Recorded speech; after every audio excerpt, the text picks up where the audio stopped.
Hello fellow Spellstone magicians. This is the first video of the custom card pack series. I made a custom spell counter video a long time ago, but I will actually be redoing some of those here. And for the cards that I don't re-mention, assume that they have been deleted. Now this pack is called Mystical University. It is a spellcaster support pack themed around obviously magic to make you feel like an actual wizard. So let's get started. Witchcrafter Puppet Sarasa. Level 6 Dark Spellcaster, 2400 attack, 1000 defense. Credit goes to the Forgotten Soul from Discord. When your opponent special summons a monsters from their hand or deck, you can discard one other Witchcrafter card, then target one of those monsters, special summon this card from your hand, and if you do, return that monster to the hand. Quick effect. You can discard one spell, activate one Witchcrafter spell trap from your hand or graveyard. You can only use each effect of Witchcrafter Puppet Sarasa once per turn. Once per turn, during the end phase, you can return this card to your hand, and if you do, add one Witchcrafter spell trap from your deck to your hand. So this card is actually really great. It's a really good hand trap. So it does do a targeted bounce, which is still pretty good. But really the big plus of this hand trap they got going on is the fact that it can discard a spell to activate a Witchcrafter spell trap from your hand or graveyard. So what that means is not only could you activate the spell that you discarded, but it also means that you could also set yourself up. So if you had Witchcrafter Confusion, which is their fusion spell, you could activate it during your opponent's turn going second, if you obviously have this in your hand. So this is actually pretty great. And then on top of that, it does have some synergy with Golem, because what happens is that if they try to target it, right, you can then activate Golem to then bounce this card back, bounce that back. It's all pretty cool. Pretty good stuff. Witchcrafter's Cauldron. Your opponent cannot activate cards or effects in response to your level 4 or lower Witchcrafter monsters. Once per turn, if a spell is sent to the graveyard to activate the effect of a Witchcrafter monster, you can draw one card. Then you can special summon one spellcaster monster from your hand. You can only use one of the following effects of Witchcrafter Cauldron per turn and only once that turn. If a Witchcrafter monster you control would discard to activate an effect, you can send this card from your field to the graveyard instead. During each end phase, if you control a Witchcrafter monster while this card is in your graveyard, you can place this card face up in your spell and trap zone. So this is really good. I'm pretty sure I ain't gotta say why it's good, but it gives protection to all of basically your combo pieces. So when you climb with your Witchcrafter monsters, the lower level ones, right, your opponent can't disrupt you. So it makes you really safe, which is really good. And then the draw one card part is also to mitigate kind of the resource heavy, the minus heaviness of the playstyle of Witchcrafters. So this is probably going to be like 2 or even a 3 in a Witchcrafter card. But hey, it's a good card. I will say that I did make it during each end phase because I think that having Witchcrafter spells only return during your end phase was a mistake, in my opinion. But yeah, there you go. Witchcrafter Parade, a field spell. Witchcrafter spells in your graveyard that has an effect to add itself to your hand or be placed in the spell trap zone during your end phase can activate during your opponent's end phase.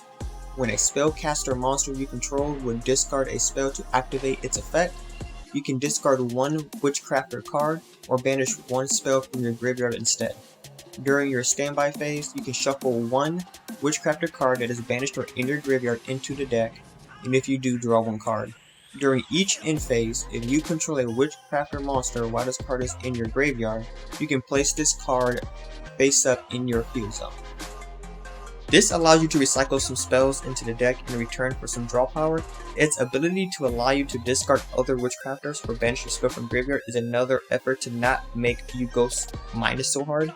This is a huge boost to their consistency.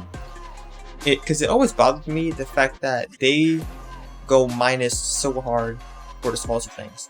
So I'm pretty proud of this card for the Witchcrafters.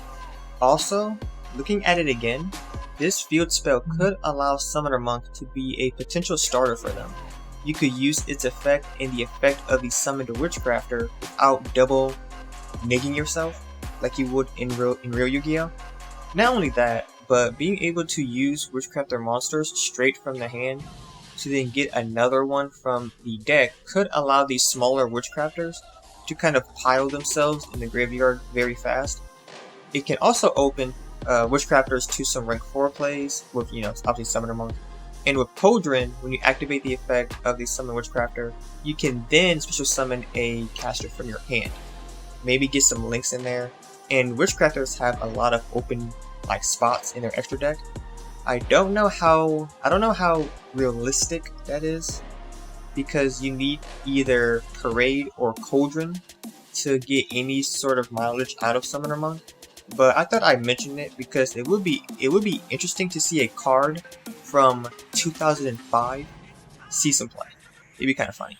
But again, I don't know how realistic that is. Endymion, the Magistus Mighty Magician. It is a Link 3 Water Spellcaster, 2800 attack. And the credit goes to Triumvirate 3 from Discord. Its arrows being bottom left, bottom right. Yes, good arrows. 2+ spellcasters and or Magistus monsters, including 2 Magistus monsters. You can use Magistus monster cards for this card's link summon. Quick effect: you can target one other Magistus Fusion, Synchro, Xyz, or Link monster card on your field or graveyard. Add one monster your opponent controls with a different card type, Fusion, Synchro, Xyz, Link. Return the first target to the extra deck and equip the second target to this card. Treat it as a Magistus card while placed upon the field. While this card is equipped by a monster, quick effect, you can special summon one Magistus monster from your hand or graveyard. You can only use each effect of Endymion, the Magistus Mighty Magician, once per turn. The secondary boss monster to the archetype. It has a Relinquish-esque effect, and its effect is akin to Selene but for this archetype, which is quite fitting for the fact that I made the art, so I didn't make it, but I picked this art to kind of resemble Endymion and Artemis fusing together. And in case you didn't know, Artemis and Selene is the same person. He can also summon any monster of his archetype from your hand or graveyard, so he could summon even other of the extra decks. So Iris is who comes to mind. I would say this is a pretty good boss monster, especially as a quick effect. Really neat, I love it. Aleister, the Magistus Sacred Seer. Same person, Triumvirate 3. It's a Dark Spellcaster, level 8, 2000 attack, 2000 defense. Its materials is 1 Magistus monster plus 1 Spellcaster monster. This card's name is also Aleister the Invoker while in your graveyard or field. Quick effect: you can look at the top 5 cards of your opponent's deck, then shuffle it.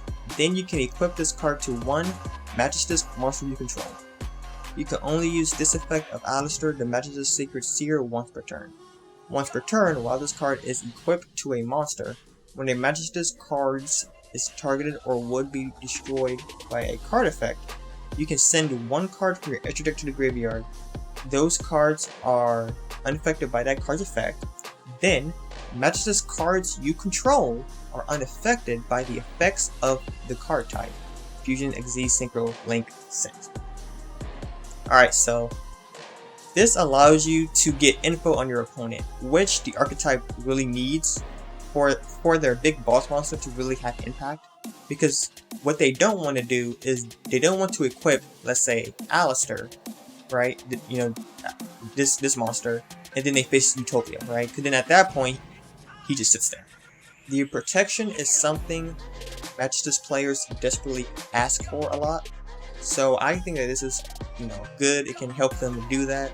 And the ability to be unaffected by a certain extra deck type allows them to grind a little bit better. So there you go. Dormina Magistus, same person, try environment 3. Field spell. Once per turn, you can equip one Magistus monster, except a level 4 monster, from your extra deck or graveyard to a monster you control. Magistus monster cards in your spell trap zone can activate their effects as a quick effect.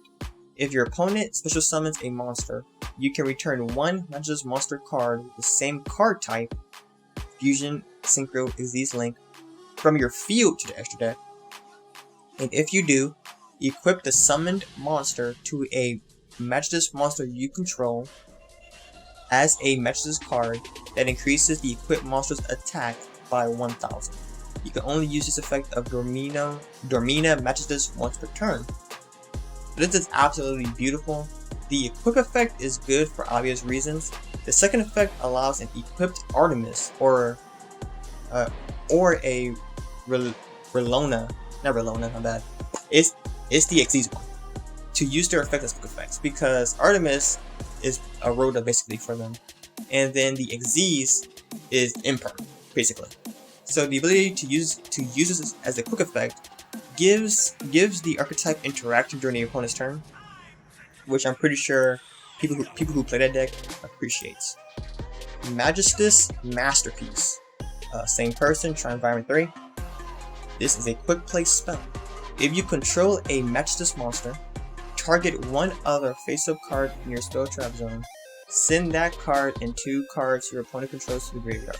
You can banish this card from your graveyard and target 5 of your Magistus cards that are banished or in your graveyard except Magistus Masterpiece. Shuffle them into the deck and draw 2 cards. Then destroy all cards your opponent controls if a monster of each type, Fusion, Synchro, Xyz Link, was shuffled into your extra deck this way. You can only use one Magistus Masterpiece effect per turn, and only once that turn. So this is pretty much Sword Soul Blackout for the archetype, but in spell form. Now, however, it does target, meaning your card, so it does have synergy with Aleister, where Aleister can instead send a card from the extra deck to make that spell unaffected, right? And it is a bit generic, but I think that's fine. As far as like it can send any spell trap, but that's fine because you still have to control a Magistus monster, right? And the non-target send for your opponent's cards is actually really good, obviously, because it get passes, it get passes a lot of immunities, right? Its graveyard effect is really phenomenal. If you banish, like I said, the Fusion, Synchro, Xyz, and Link, then that means that you can basically turn this into like a Harpy's Duster plus Regeki together, and that's really good. This is a really good card. I would probably say that you would probably run 2, maybe even 3 of, no, probably 3 to be honest. You would probably run 2 or 3 of this, but it's a really good card. Alright, fellow Spellstone Magicians, this will be the end of this part, so see you on the next part.